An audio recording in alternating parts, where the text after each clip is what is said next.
Hello, everybody. Thank you so much for bearing with us. We had some technical difficulties. The internet, am I right? Everybody's on it right now. Thank you so much. We saw that there's already 225 people tuning in. That is so wonderful. David and Melissa and my mom are all conferencing to just fix the link and everything. So yeah, let's get started. I'll just talk for a little bit until we've got everybody moved over to this link. So, just 1 second. We're just going to turn Melissa off speakerphone. All good? Okay. So, welcome to the Fireside edition of From Judy to Betty, the stars of old Hollywood. So I've just got a few little things to say before we get started. First of all, thank you so much for joining. Also, thanks to all involved. Obviously, we got myself at the mic, David the piano man on the keys. My mom and dad are helping with technical things. We've got my friend Stephen Elliott Jackson helping with technical things from afar. My sister's helping with the link. And of course, shout out to our director, Michael Rubenstein. He's the one that kind of encouraged us to get off our feet and do something with this time, you know? I also want to shout out our original pianist, Quentin Naughton, who I believe is watching. Quentin has traveled with this show far and wide, so it wouldn't be a From Judy to Betty show if I didn't mention him. Okay, so a little bit of a history about the show. From Judy to Betty, the Stars of Old Hollywood began in 2016 at the Next Stage Theatre Festival in Toronto, Ontario. So it was, at that point, a 30-minute version, and since then, over the years, has expanded to a 60-minute version, then a 90-minute version, then back to a 60-minute version, and now an 100-minute version. So basically, it's gone all over Canada. It's done 4 tours in the UK, and we were supposed to go over there again, but unfortunately, as you know, we are social distancing at the moment. It has also traveled to the Edinburgh Fringe. That was this August. All in all, I believe it's performed over 25 cities worldwide, and hopefully after all this, we'll continue to do so. I also wanted to really thank all of the sort of media sponsors we've had. So many people have been so good about shouting us out. First and foremost, Broadway World. Thank you for putting us on the front page of your Toronto website. Also, we had a lovely writer from Time Out New York give us a shout out today. She put us in her top 5 things to do tonight, and we were beside some pretty good company, Miley Cyrus, the Seattle Symphony, so thank you very much, Time Out New York. And also, we had the Social Distancing Festival put us up on their calendar, and Now Magazine also put us up on their calendar. Thank you so much. We're so grateful for all the support we've received, and we're so excited to do this. So before we begin, I just wanted to share something with you. As I believe most of you know, I'm actually in Brampton right now at my parents' house. Long story short, the heating's not working at my house, and the landlord has yet to get back to me. So what's kind of cool about being at your parents' house in a time where you have quite a few minutes to spare, you find some things from your childhood that were really special. So I just wanted to share some of the old VHSs my grandmother used to show me. They're basically the reason that I'm chronicling all these women, because it's how I found out about all of them. So we've got Babes on Broadway with Judy Garland and Mickey Rooney. Babes in Arms, Judy Garland, Mickey Rooney. That's one of my favorites. Oh, Girl Crazy. That's another good one with Judy. Now, I don't have all of them here. It looks like we hung on to most of the Judy Garland ones. This is a good one. Strike Up the Band. Another favorite of Judy and Mickey. And of course, the classic, The Wizard of Oz. I love it so much. It's one of my absolute favorites. I'm sure everybody has a special memory as far as this movie goes from their childhood. It's kind of a must-see, I'd say. So yeah, I just wanted to share these fun little treasures that I found. Now I'll tuck them away so I don't trip over them or melt them by the fire. Also, shout out to my dad, Ted Perry, who created the fire. He wanted me to let you know he made this fire with EnviroLog. So we aren't smoking up the chimney, we're being environmentally friendly during this live stream. All right. Now, I just sort of wanted to tell you a little bit about how the show is going to go down. Basically, wait, let me just make sure I've got everything on my checklist. Oh, come on in, David, if you're ready. Everybody, David Kingsmill. Hello. Okay, I thanked them for joining, talked about all involved, shouted out Quentin, history of the show. Yeah, it's been touring since 2016, which is just crazy. Fave old Hollywood movies. Right, yeah, okay. How the show will go down. So David and I most recently have been performing an 100-minute version at the Sudbury Theatre Centre up in Sudbury. So this is going to be more bite-sized, a little soupçon, an amuse-bouche from Judy to Betty, the stars of old Hollywood. This is going to be approximately 50 minutes, and around the 25-minute mark, we'll just take a quick little intermission so everybody can fill up their wine glass, roast another marshmallow, take a pee break, whatever you got to do. Smoke a Cuban cigar. That actually would be very in line with Lucy, so that works. So yeah, it's going to be, the order is, I'm going to talk a little bit about old Hollywood, then we're going to cover Bette Davis, Judy Garland, take a little intermission. Also, because this is a live stream, I need to take an intermission to change my costume. So David will entertain you on the keys. And then when I'm back, we'll do Betty Hutton, Lucille Ball, and then that will be the show. All right? Just, I think, do you want to? Oh, hold on. I think maybe a technical thing. We just have one more technical difficulty that I think we're just figuring out, so we very much appreciate you bearing with us. At the moment, I'm just going to give some shout-outs. Oh, okay, sorry. We're getting a call that it's frozen. Okay, so we're just working on fixing it because it's frozen. Thank you. I believe one of my family members just called my dad, which is helpful. But we're going to get it started. I promise. In the meantime, for anybody who can hear the audio, I'm just going to shout out some people that have been really kind to us in the lead up to this. Okay. So, just 1 second. Sure. We will stop streaming for 1 second. We will be right back. BRB. Why is hold that thought. Yeah, someone bumped the camera, so something. My fault. No worries. It's all good. 2:32. They're still watching? 2:33 right now. Okay, we're live. Thank you so much for bearing with us. Just going to check in with my technical crew. Did the stuff I said before, was that heard? Everything I believe was heard up to the point where I announced that we were stopping for a second. Okay, all right. So you heard how it's going to go down, about 50 minutes, a little amuse-bouche from Judy to Betty, the stars of old Hollywood. We'll chronicle 2 of the famous women, take a quick intermish, 2 more. At the intermission, David will regale you with his Piano Man tunes. So yeah, thanks so much for tuning in, and let's get the show started. I've just been motioned to by my mother that we have 233 people tuned in, so, even more than that. Thank you so much for joining us. This is supposed to be sort of an intimate way to share something that I care about with you guys, and hopefully brighten your Thursday night. I hope everyone's snuggled up in their pajamas, got your bottle of vino, your Cuban cigar, whatever floats your boat. All right. Let's get the show on the road. Absolutely. And for anyone who has any questions, by the way, we have the family manning the chat right now. If for some reason there's anything they don't know, because we know it and we're here, we will answer it in the comments. This video will be live on YouTube for about 48 hours after the live stream, and we will answer any questions that can't be answered in those comments later on. Shall we? We shall. All right. Let's all cozy up by the fire together.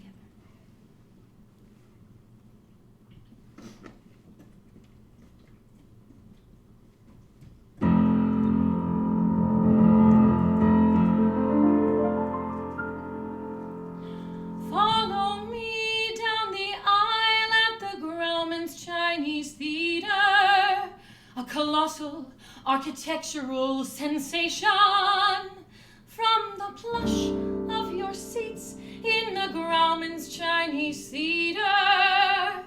Life can be as plush as your imagination. So if pure entertainment's your style, follow me, I have 2 on the aisle. Girls in sarongs, monsters in capes, go see Fay Ray in the paw of the ape. Watch Errol Flynn shooting his bow. Just go to the movies, just go to the picture show. Oh, when your morale needs some repairs, watch Busby's Beauties descending the stairs. Hundreds of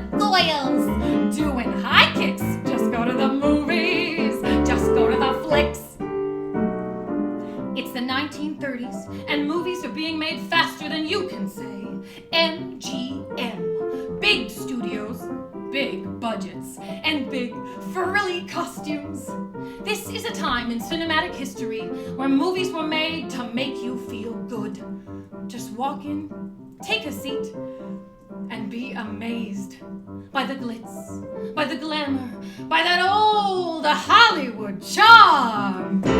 Welcome to the golden age of cinema. Need to relax, need to escape, see Lucy enter and trip on the drapes. Life can be grand from the third row. Just go to the movies, just go to the picture show. Oh, swamped with your bills, late with your rent. See Betty Davis walk out on George Brent. See Betty Age shooting in style. Whenever you're down in the dumps, try putting on Judy's red pumps. So, in walk 4 fresh, unique women onto the Hollywood scene. Betty Davis, Judy Garland, Betty Hutton, and Lucille Ball. Hold on to your hats, Hollywood. They were bold. They were brassy. You heard these women on stage and off.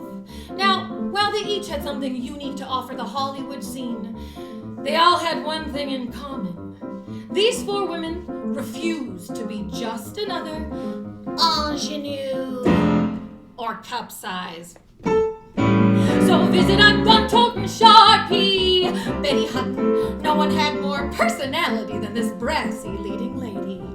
A dangerous beauty, Betty Davis, first lady of American cinema and badass femme fatale. A Cupid cutie, Judy Garland, America's sweetheart and the showstopper. A high-stepping mama, Lucille Ball, with comedic chops to spare and her own studio to boot. Now, whether Betty, Judy, and Lucille knew it or not, they started something by breaking the mold and giving the Hollywood studio system a run for its money. You see, these 4 women fought for the roles that made them famous, or in Betty Davis's case, infamous. And you can't ignore that kind of chutzpah. So go to the movies and smile!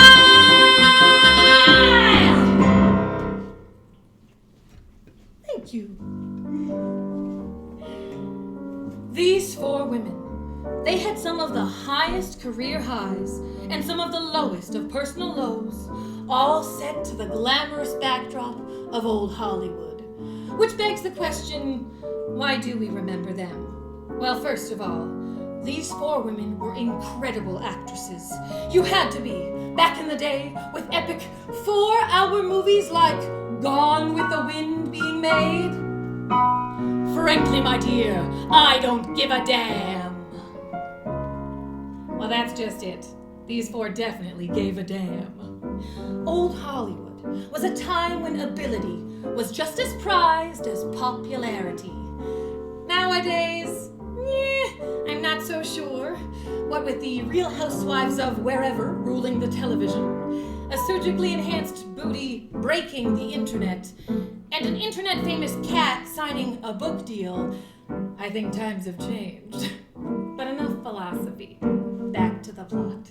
Like I said, it's the 1930s, and Warner Brothers and MGM are doing hundreds of screen tests a month, looking for the next big Hollywood star. Making it even more impressive that these 4 women rose to the top, especially because, back in the day, a bunch of studio fat cats thought these 4 had nothing to offer the silver screen, with delightful excuses like, Betty Davis, she ain't sexy enough. Have you seen Judy Garland from the side? I swear, the woman has a hunchback.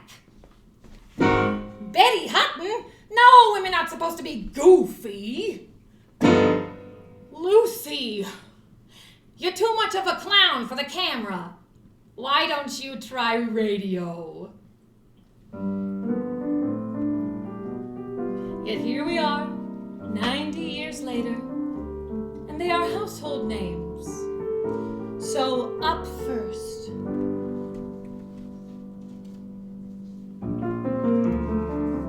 Betty Davis.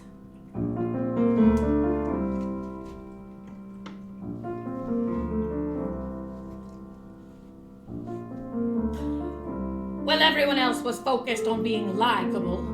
I was focused on being memorable. If everybody likes you, then you're pretty dull. I can't think of a woman with more gall than Betty Davis. And those Betty Davis eyes. Couldn't resist. I had decided I was going to be Hollywood's first serious actress, and so I became. That made my career path a fairly bumpy one. Let's just say there's a reason it says she did it the hard way on her sarcophagus. That's right, I said sarcophagus. It was the golden age of Hollywood movie musicals, and I was not going to participate willingly. I refused to be put in a chorus line, audition for comedic bit parts. In fact, I refused to sing or dance, full stop. Now, can you just picture some firecracker in heels sent to a mandatory Warner Brothers dance audition, refusing to take the cigarette out of her mouth? A 5, 6, 7, 8.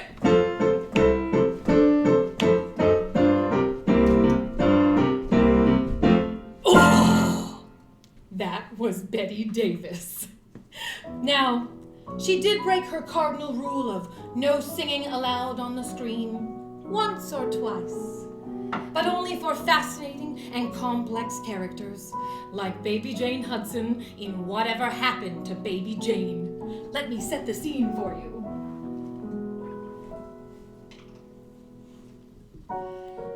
Jane's career as a child star in Hollywood is officially over. She's all grown up. Now, in a fit of rage, she tries to run her sister over with the car. It doesn't work. All it does is coop them up together inside a dark Gothic mansion as Jane slowly descends into madness. I've written a letter to Daddy. His address is heaven above. I've written, dear Daddy, we miss you and wish you were with us to love.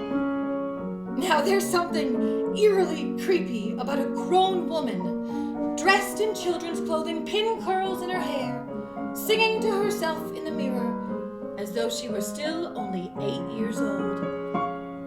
Instead of a stamp, I put kisses. The postman said that's best to do. I've written a letter to Daddy saying I love you.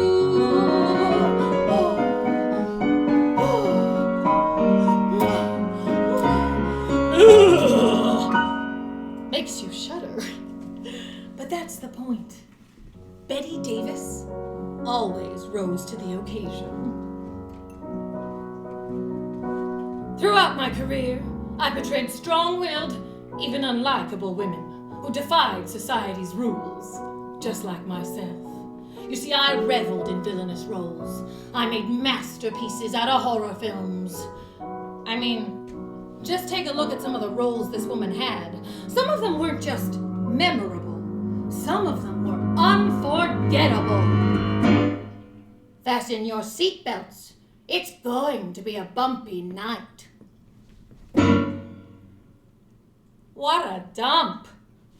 Oh, I'd like to kiss you, but I just washed my hair.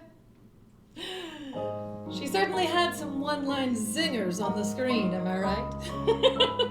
Now, in real life, she was perhaps a little too blunt where one topic is concerned. I'm talking about Betty's opinions of Joan Crawford. I had no time for actresses that were going to make it on their good looks alone. That's why the best time I ever had with Joan Crawford was when I pushed her down the stairs in Whatever Happened to Baby Jane.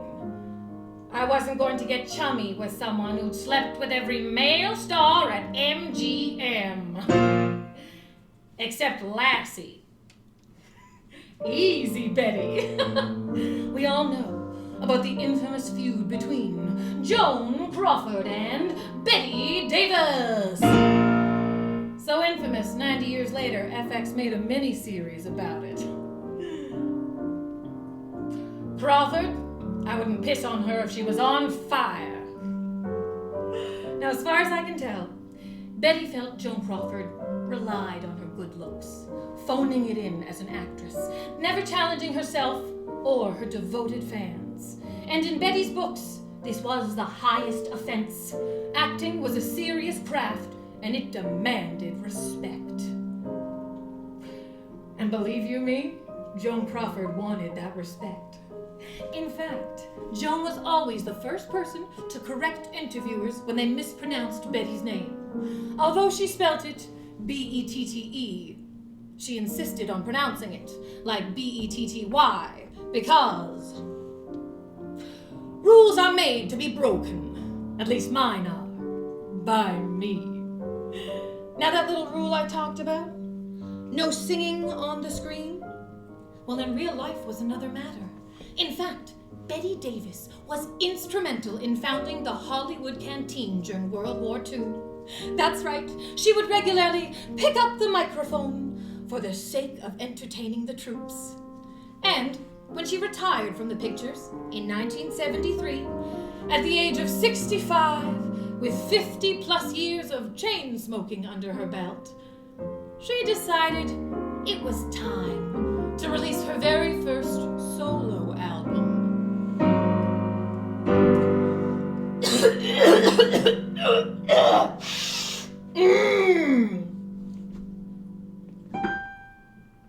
Goodbye.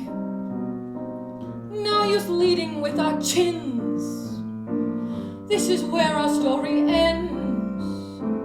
Never lovers, ever friends. I wish you bluebirds in the spring to give your heart a song to sing, and with a kiss. But more than this, I wish you love.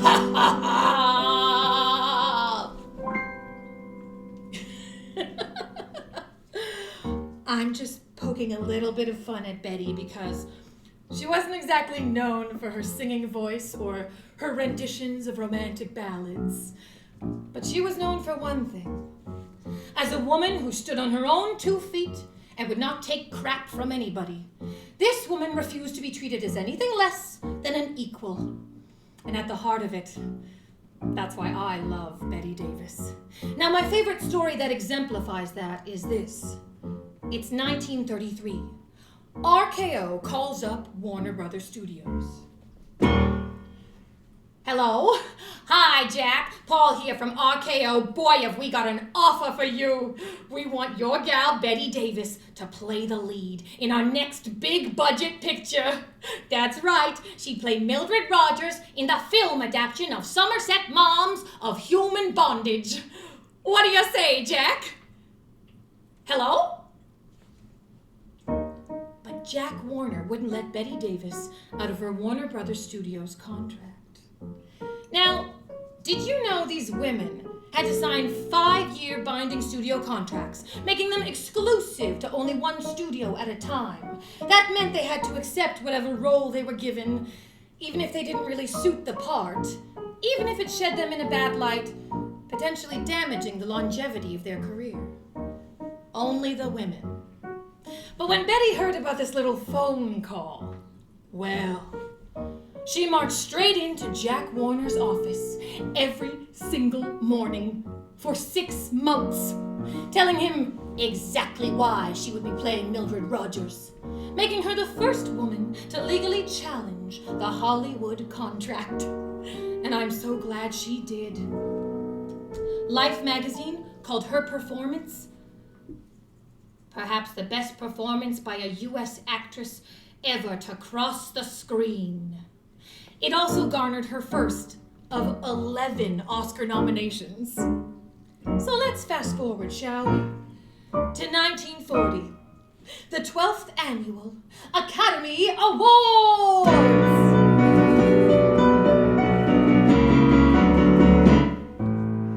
And the nominees for Best Actress are Greta Garbo, Bria Garson, Irene Dunn, Vivian Leigh, and Bette Davis. And the winner is Vivian Leigh! That bitch! Who the hell accepts an Oscar wearing florals? Oh, gee, Betty, I don't know. I was 14. It was my first time at the Oscars, and Bette Davis was gossiping with me. Frances Gum. Well, I guess everybody knew me as Judy Garland now.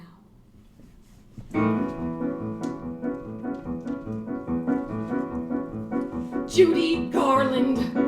God, I just love her. One of Hollywood's brightest, yet most tragic actresses of the golden era, but come rain or come shine, this kid always hit her mark.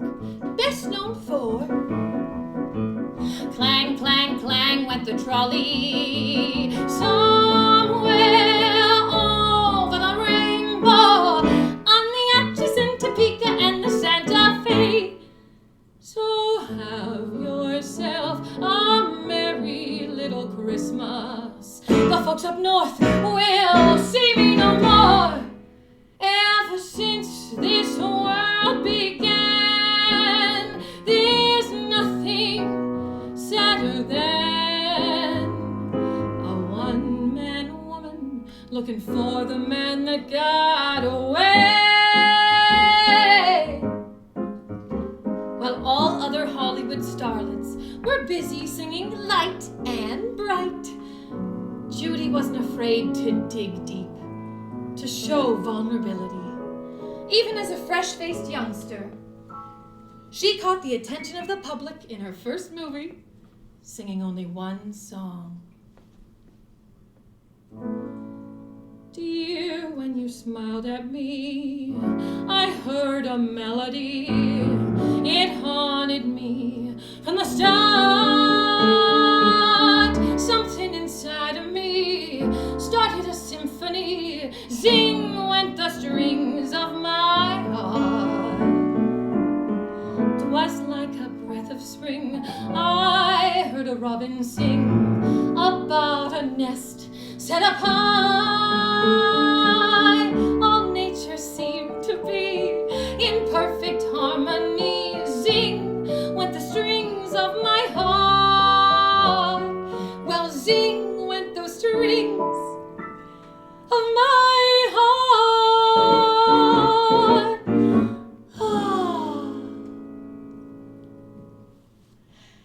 Now, sure, she had the public on her side from day one. But it took until her role as Dorothy Gale in The Wizard of Oz for Hollywood to understand what was so wonderful about Judy. She sang Somewhere Over the Rainbow into the hearts of millions, big shot producers included. So can you believe she was the second choice for this role, people? I can't. In fact, the role of Dorothy Gale in The Wizard of Oz was initially written for Shirley Temple. That's right, Little Miss. Animal crackers in my soup. Personally, I feel Shirley is much more suited playing a munchkin. So Shirley, you can just go follow the yellow brick road. Thankfully, Judy insisted on singing for the producers. And of course she won them over. Her voice had substance. It kept a power over your heartstrings long after the movie was over. It was a voice that at 14 years of age put her amongst the ranks of Edith Piaf, Billie Holiday, Ella Fitzgerald. So after The Wizard of Oz, the sky was the limit. They weren't just writing songs for Judy. They were writing entire movies for the little girl with the big voice. After you've gone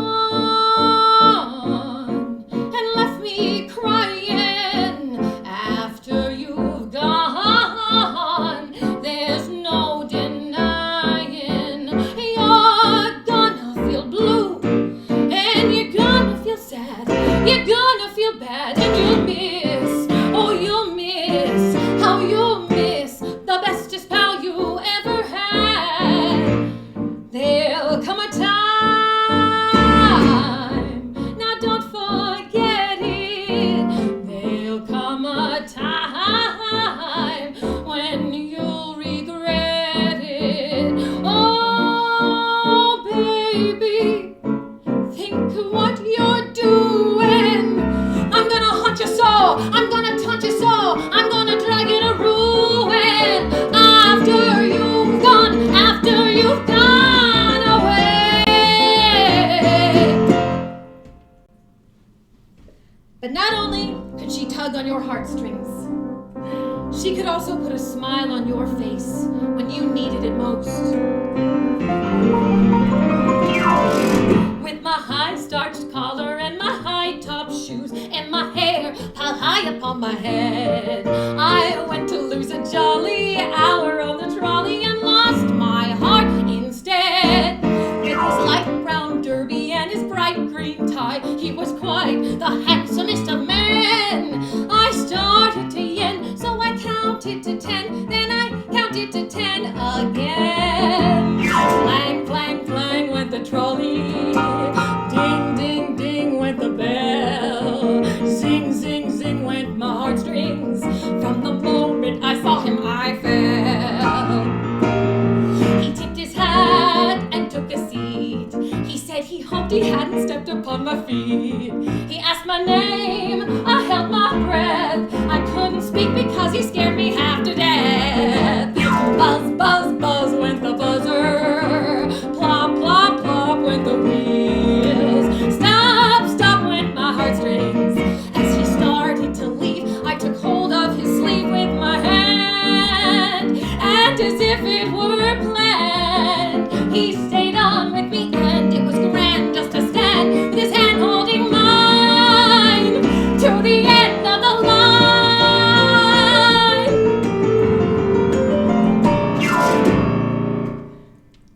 Now with all those clang clangs and zing zings, it's no wonder Judy was a hit with one community in particular. Her concerts were a safe space for everybody, including the queer community. Judy welcomed everybody to come as you are. Just be yourself. Honestly, I think why so many people fell in love with Judy is because she was unapologetically herself. She knew she wasn't a sweet Shirley Temple or a sultry Lana Turner. She was just Judy, a series of dichotomies. The ordinary girl next door with the extraordinary voice. And on stage, although her movements were theatrical and campy, at the same time her performance was sincere and grounded. And that's all she wanted from her audience too, you know, just be you. A right she never shied away from defending for her fans.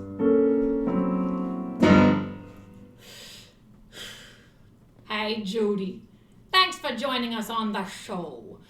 Say, Judy, how do you feel about the fact that your fans are mostly homosexuals?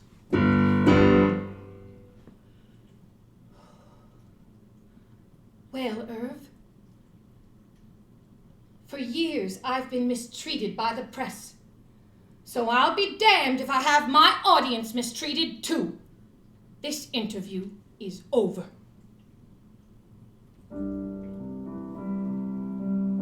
A woman ahead of her time.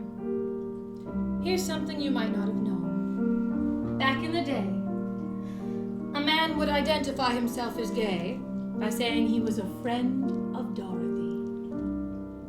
Or just take pride flag. It's a rainbow. And its designer, Gilbert Baker, is said to have been inspired by Judy's most famous song of all. When all the world is a hopeless jumble and the raindrops tumble all around, heaven opens a magic lane. When all the clouds darken up the skyway, there's a rainbow highway to be found, leading from your window pane to a place behind the sun, just a step beyond the rain. Somewhere over the rainbow, way up high, there's a land that I heard of once in a lullaby.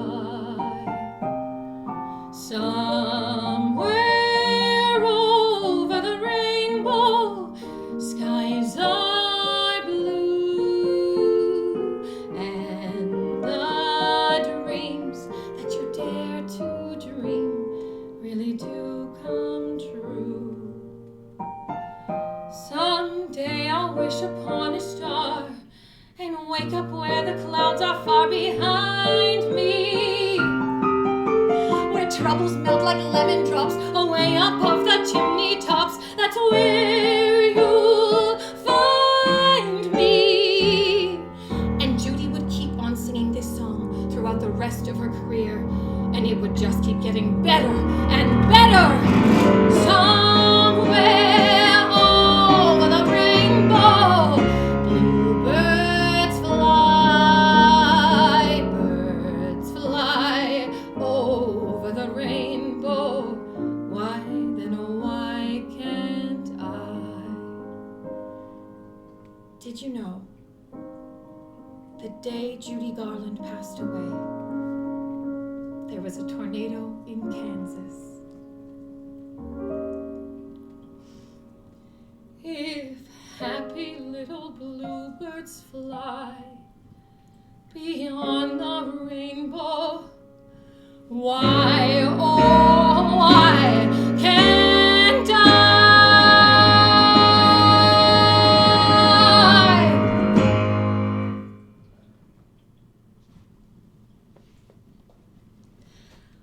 Well, with songs like that, I think it's easy to see why everybody fell in love with Judy. She could make you laugh. She could make you cry. And every time, Miss Show Business would entertain you. Now we're gonna take our quick little 2.5-minute intermish.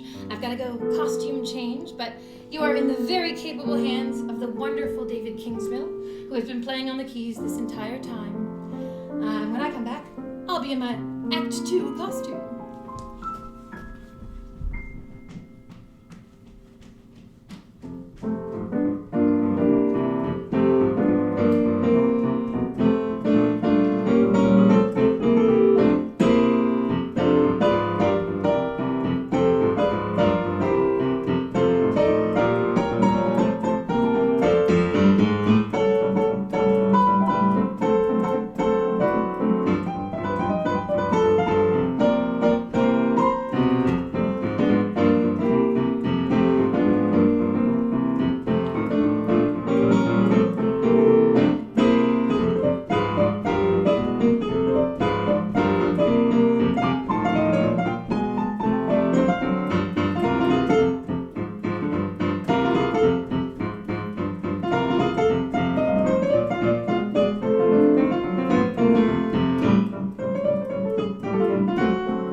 David Kingsmill on the keys.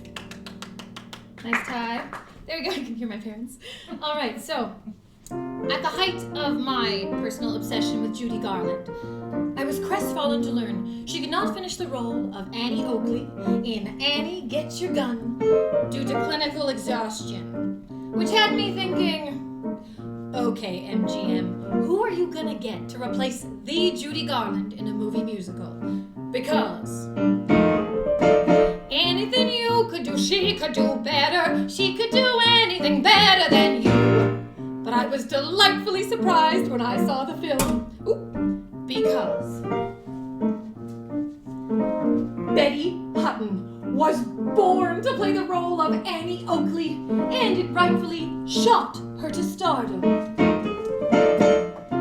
By the way, does everybody here know who Betty Hutton was? She's a little bit bigger in America, although I guess I'm speaking to the world. All right, well, just for good measure, let's do a quick little Hollywood 101 refresher, shall we? Betty Hutton is credited as the first female character actor to become a leading lady in the pictures. She got her big break on Miracle of Morgan's Creek, which led her to waltz with Fred Astaire in Let's Dance, sing beside Charlton Heston in The Greatest Show on Earth, and entertain the troops beside Bob Hope in Star Spangled Rhythm. Shortly thereafter, our gal Betty took over the role of Annie Oakley in Annie, Get Your Gun. Even beating out huge stars like Doris Day when they were looking for a replacement for Judy. Oh, my mother was frightened by a shotgun, they say. That's why I'm such a wonderful shot. I'd be out in the cactus and I'd practice all day. But now tell me, what have I got?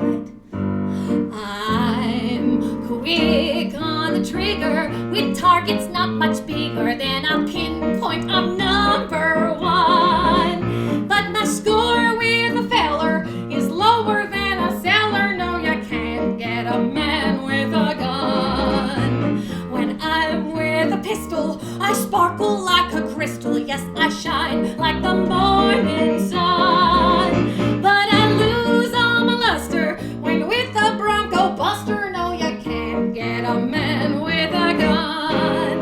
With a gun, with a gun. No, you can't get a man with a gun. If I went to battle for someone's herd or cattle, you'd have steak when the job was done. But if I shot the herder, they'd holler bloody murder, 'cause you can't shoot a male in the tail like a quail. No, you can't get a man with a gun.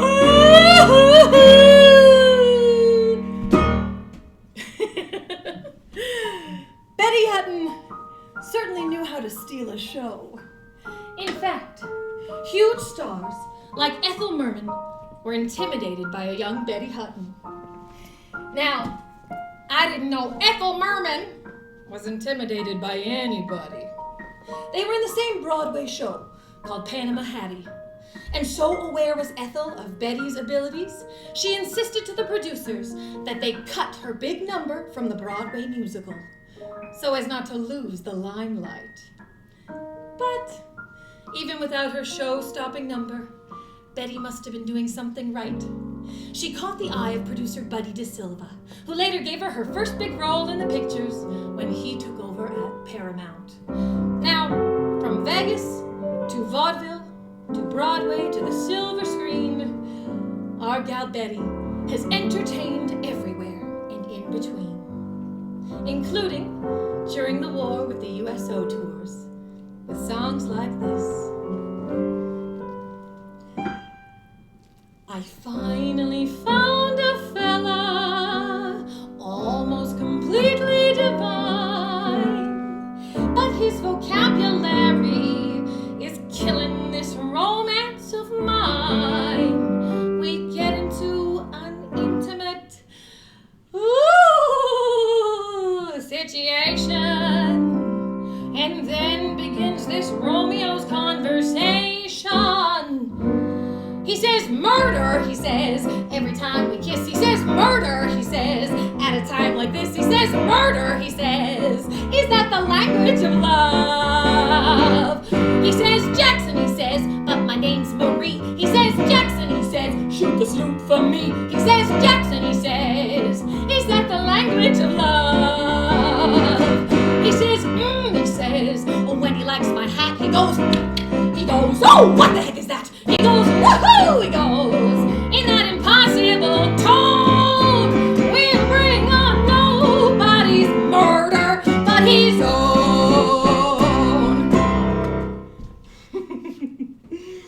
As I'm sure you can tell, Betty was often told by directors to please sing pretty or stop mugging for the camera. But much like Bette Davis and Judy Garland, Betty Hutton would always be herself, her wonderful, goofy self, no matter the picture, no matter the song. Girls, are you tired of the clawing affections of the male sex? Well, have I got a solution for you? Buy Betty's new book, 100 Easy Ways to Lose a Man. Chapter 1. Now the first way to lose a man. You met a charming fella and you're out for a spin. The motor fails and he just wears a helpless grin. Don't bat your eyes and say, oh, what a romantic spot we're in. Just get under the car, tell him it's the gasket, and fix it with a bobby pin in 2 seconds flat. That's a good way to lose a man. He takes you to the baseball game, you sit knee to knee. He says, next man up at bat, we'll bunt, you'll see. Don't say, oh, what's a bunt? This game's too hard for little old me. Just say, bunt? Are you nuts? With the next man up at bat, they'll walk straight into a triple play, just like it happened in the 5th game of the World Series in 1923. That's a good way to lose a man. A sure way to lose a man. A dandy way to lose a man. Just throw your knowledge in his face. He'll never try for second base. 98 ways to go, and now the 3rd way to lose a man. The lifeguard at the beach that all the girlies adore swims bravely out to save you from the ocean's roar. Don't say, oh gee, thanks, I would have drowned in just 1 second more. Just bob his head underwater and yell, last one back to shore's a rotten egg. That's a good way to lose a man. You met your perfect mate and it's been love from the start. He says, you're the one to who I give my heart. Don't say, I love you too, my dear. Let's never, ever part. Just say, I'm afraid you've made a grammatical error. You see, it's not to who I give my heart, it's to whom I give my heart. With the use of the preposition to, whom becomes imperative, but I can easily draw it out for you on a simple chart. That's a good way to lose a man. A fine way to lose a man. A splendid way to lose a man. Just show him where his grammar errs, and mark your towels hers and hers. Yes, girls, you too can lose your man if you will use old Betty's plan. 100 easy ways to lose a man.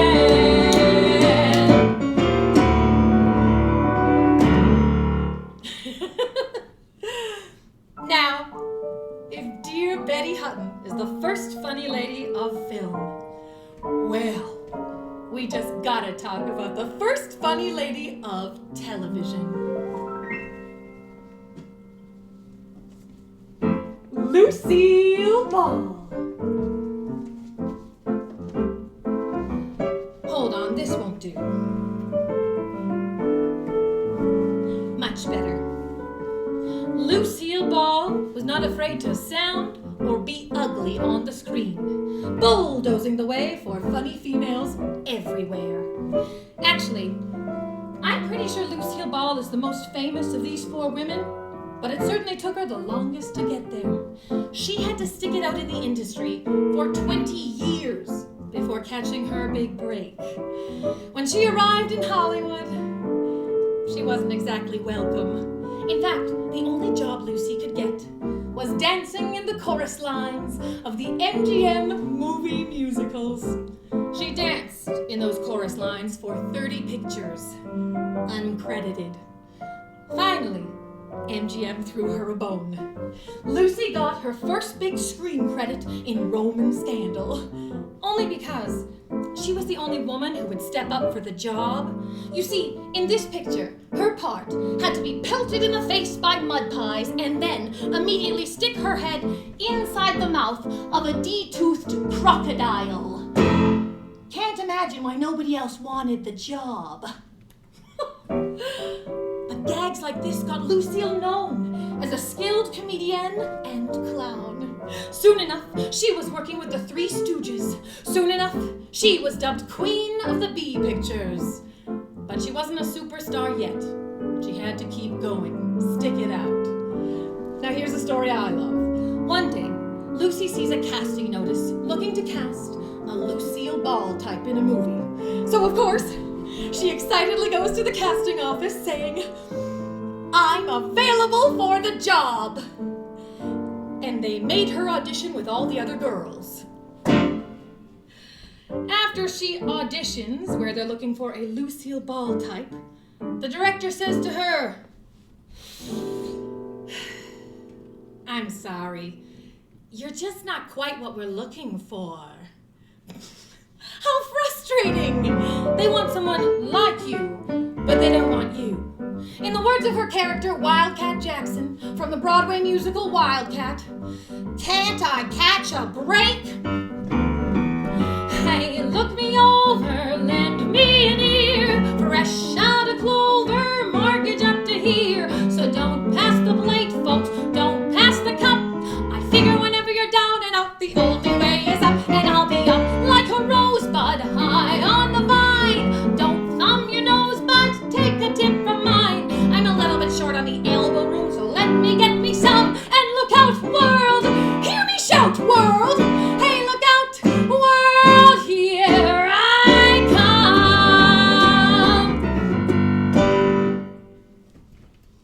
Lucille Ball did not attain her superstar iconic status until she made the switch from film to television. Now at the time, this was considered career suicide, but Lucy got it. You could reach the viewer from within their home. That was the power of broadcasting. Now this transition began when Lucy was the star of a hit radio show called My Favorite Husband. The Hollywood Reporter said of Lucille, "It's too bad we can't see Lucille as she performs for the radio. What funny grimaces and gestures I bet she makes." Well, CBS heard this and came a-knocking, offering to turn her hit radio show into a little television show we know and love. But she'd been pushed around in the industry for far too long. Lucy said she would not do the television show unless her real-life husband, Cuban bongo player Desi Arnaz, played her husband on the television show. Now, it was the 1950s, so it took a bit of convincing to get CBS on board. "Hey, Lucy, who's gonna believe you're married to a Spanish-speaking Cuban bongo player?"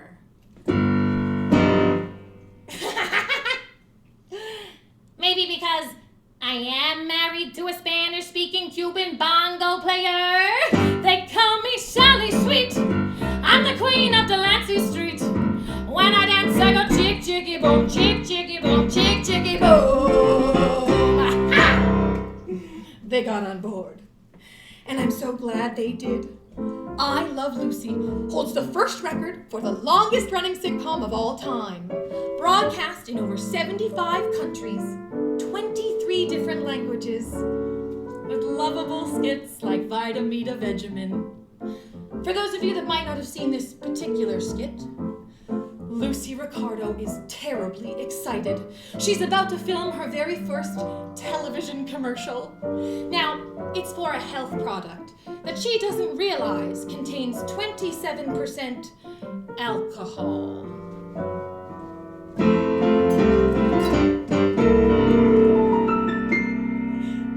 Hello, folks. I'm your Vita Vegemin girl. Are you tired? Feeling run down? Do you poop out at parties? Are you unpopular? The answer to all your problems and more are in this little bottle. Oh, now you point to the bottle. Oh! The answer to all your problems and more are in this little bottle. All you need is a spoonful after every meal. It's so tasty, too. Just like candy. No. Look, you're supposed to like the stuff. Okay. All you need is a spoonful after every meal. It's so tasty, too. Just like candy. No, once more. All you need is a spoonful after every meal. Tastes like candy. Once more from the top.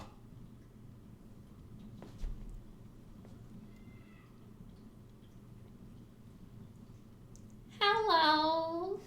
I'm your Vitamin girl. Are you tired? Feeling run down? Do you pop out at parties? Are you unpopular? The answer to all your problems and more are in this little bottle. With Vitamin you can spoon your way to hell.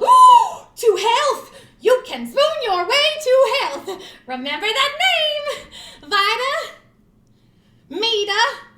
Vegemin.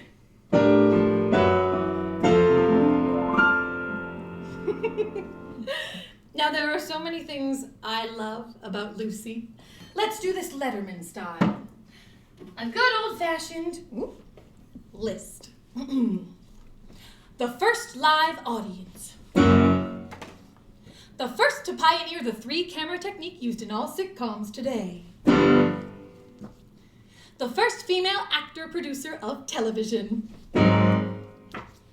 The first woman to own her own studio. The first interracial marriage on television. The first pregnant woman on television. The first woman to publicly talk down to her husband on television. And my favorite. The first woman to have 2 squares on the Hollywood Walk of Fame. One for film and one for television. Aren't you glad she stuck it out all those years? Or there would be no Lucy for us to love. Finally, she was getting roles she deserved. Plum parts on the Broadway stage. And the leading lady in big budget pictures like Mame. We'll always be bosom buddies, friends, sisters, and pals. We'll always be bosom buddies. If life should reject ya, there's me to protect ya. If I say that your tongue is vicious, if I call you uncouth, it's simply that. Who else but a bosom buddy will sit down and tell ya the truth? I feel it's my duty to tell you, Vera, it's time to start acting your age. You tried to be peg of my heart when you're Lady Macbeth. Exactly how old are you, Vera? The truth? How old do I think? Well, I think you're somewhere between 40 and death. But, sweetie, I'll always be Alice Toklas if you'll be Gertrude Stein. And though I'll admit I've dished you, you've been telling me for years to wear my hair natural like yours. Well, Vera, if I wore my hair natural like yours, I'd be bald! But I'm so devoted, and if you should seek help, direction, loyalty, love, well, forsooth, it's simply that. Who else but a bosom buddy will sit down and level, will give you the devil, will sit down and tell you the truth. The truth. In 1985, Lucy Lucille Ball, was awarded the prestigious Kennedy Center Award. It was presented to her, celebrating her life achievement in film and television. And it was presented to her by her friend, fellow actor, and president, Ronald Reagan. And he said this: "It may be that this red-headed bundle is the finest comedienne this world will ever see. Like many Americans at home and millions all over the globe, well, I'll always love Lucy." Me too. Now, these 4 women.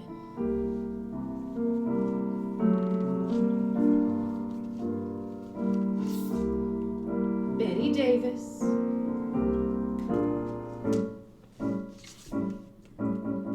Judy Garland,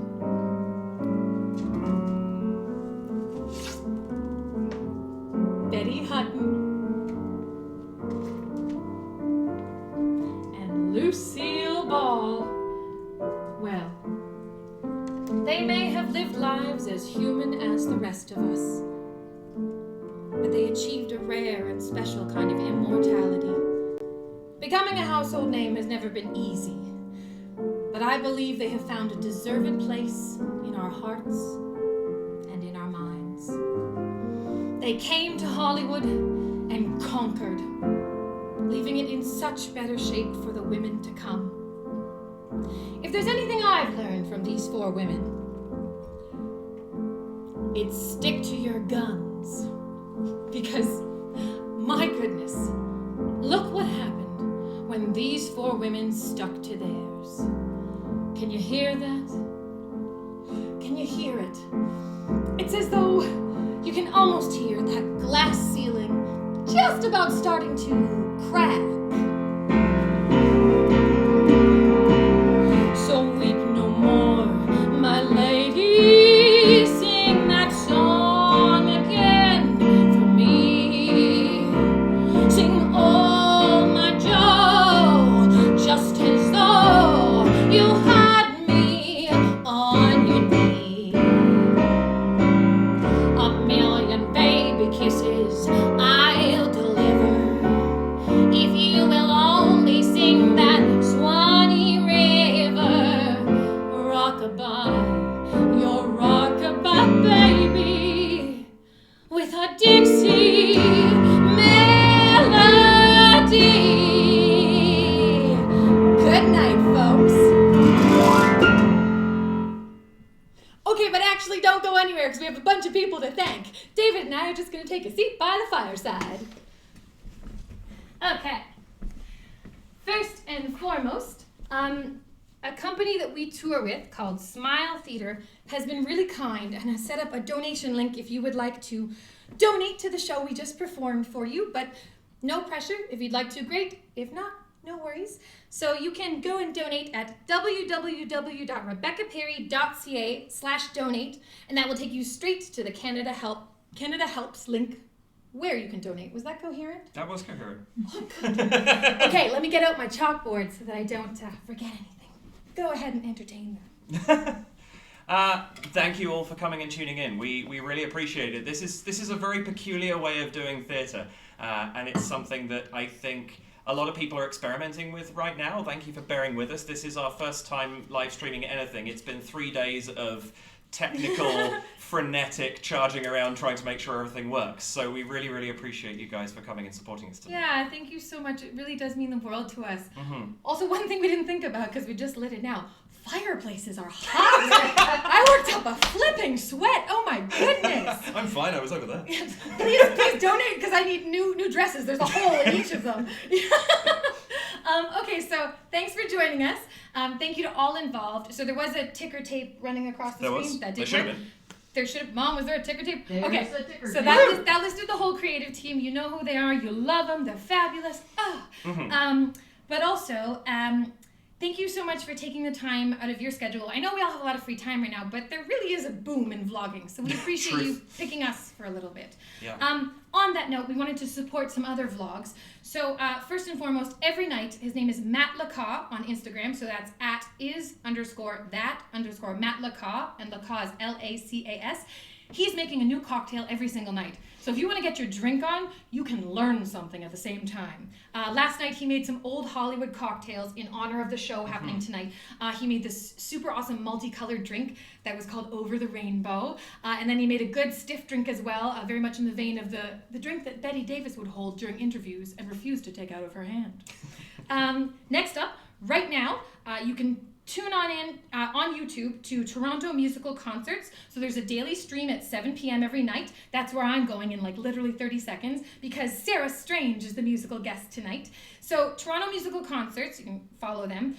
They are basically doing a daily stream just talking about the industry, and all funds go to supporting the AFC. That's the Actors Fund of Canada. It is basically considered a lifeline for actors or anybody in the entertainment industry because I don't know if you know, but the arts is a very tricky business to be in. We don't always qualify for EI, and all of our gigs until August can just be canceled at the drop of a hat. So we found out. But we're all in this together. That's the point. And of course, on Saturday at 4 p.m. EST, so that's Toronto time, because by the way, we have people in like Australia, the UK, the US, and Canada watching this. Thank you so much. Yeah. So this Saturday, 4 p.m. EST, Toronto time, on Instagram Live, I'm going to be a guest of Layla's. So Love with Layla is this wonderful show, and Layla is this amazing drag queen personality. The basic premise is she's fabulous, and she just wants to meet everybody and make friends with everybody. And of course, she's now interviewing actors in a time where we all have a bit of spare time. So if you want to hear me and Layla talk on Instagram Live, that's 4 p.m. on Saturday. And the Instagram handle is @badgirllayla. I'm going to spell that out.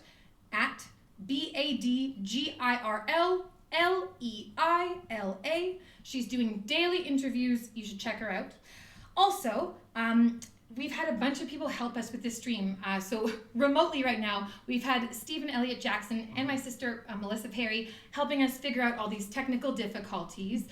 Mom, don't worry. I know you helped too. She's waving her hands like a Muppet. I'm getting to you. But anyways, you know, we're not sure if it's happening yet, but if the Toronto Fringe is still happening in July, I'm actually really excited to be collaborating with Stephen. He's written this wonderful show called The President's Daughter, and I will be playing one of the parts.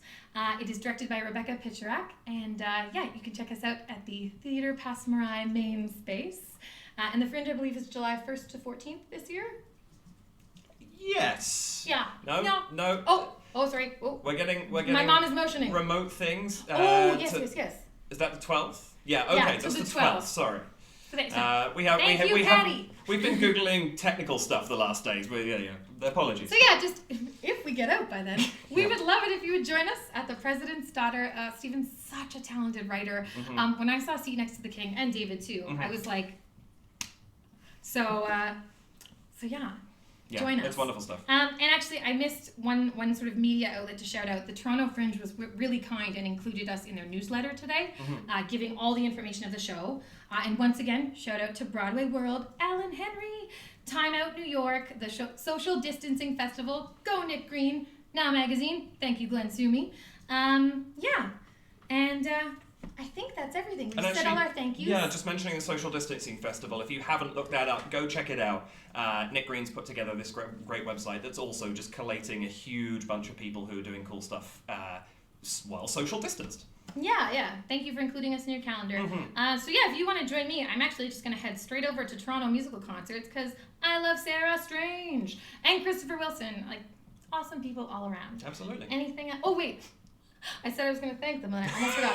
Thank you, Patty and Ted, who have been making sure that the cats don't meow, that the comments are answered, and that the live stream actually is happening and running. Obviously, we love our parents. Thank you for giving us somewhere to stay, because the landlord has not fixed our heat. And we love you all. Good night. Good night. I think you need to end it.